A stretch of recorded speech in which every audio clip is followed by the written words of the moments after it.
श्रमशक्ती hawkers सेलच्या वतीने नाशिक शहरामध्ये पथविक्रेता 9 हॉकर्स महिलांना संगीता नांदुरीकर मॅडम, उपायुक्त नाशिक महानगरपालिका, सहाय्यक पोलीस आयुक्त मंगलसिंग सूर्यवंशी, ज्येष्ठ हॉकर्स नेते शांताराम चव्हाण यांच्या हस्ते पुरस्कार देण्यात आले।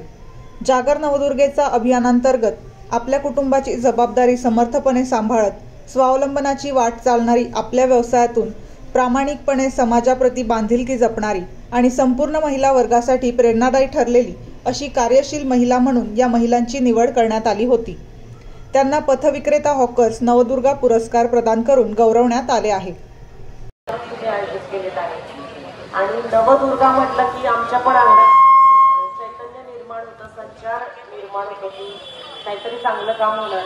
माझा विभाग नाही व तुमच्या विभागाच्या मॅडमच्या काही ऑफिशियल अडचणीमुळे त्या नाही येऊ शकल्या, तर वरिष्ठांनी मला सांगितलं की तू तिथे जायचं। मग आम्ही सांगितलं की सगळं आता बाजूला ठेवणार आणि आमचा रूल प्रोटोकॉल असतो त्याप्रमाणे मी तुमच्या सगळ्यांमध्ये आली आहे। कदाचित तुमचा विभाग पुढच्या 2 महिन्यांनी माझ्याकडे येणार आहे असं मला कळालं, कदाचित, नक्की माहीत नाही।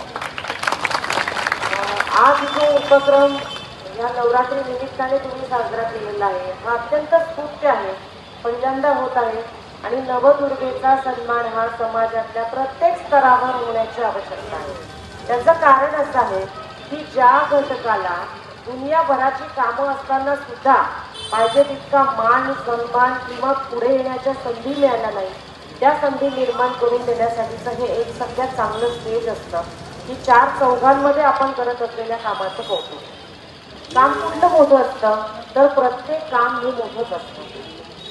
एखादी व्यक्ती भाजी विकून उदरनिर्वाह चालवत असेल ती तेवढीच मोठी असते आणि एखादी महिला राष्ट्रपती बनून कारभार सांभाळत असेल तर ती पण तेवढीच मोठी असते। मग आपण तुलना करू शकत नाही की हे काम हलकं किंवा हे भारी, ज्याच्या त्याच्या परीने ज्याचं त्याचं काम प्रत्येक व्यक्ती ही चांगलंच करत असते। त्यामुळे त्याच्या प्रामाणिकपणाचा सन्मान हा व्हायलाच पाहिजे आणि तो या पथविक्रेता समिती असेल, मनपाच्या पाठीवरती तुमच्या सगळ्यांचा हात असेल, असं कुठलंही निमित्त असेल तरी अशा वेगवेगळ्या स्तरातून असे प्रोग्राम व्हायला पाहिजे। त्यामुळे आयोजक नाना कोण आहेत? नाना वसंत भाऊ। वसंत भाऊसाठी एकदा जोरात टाळ्या वाजवूया। वसंत भाऊ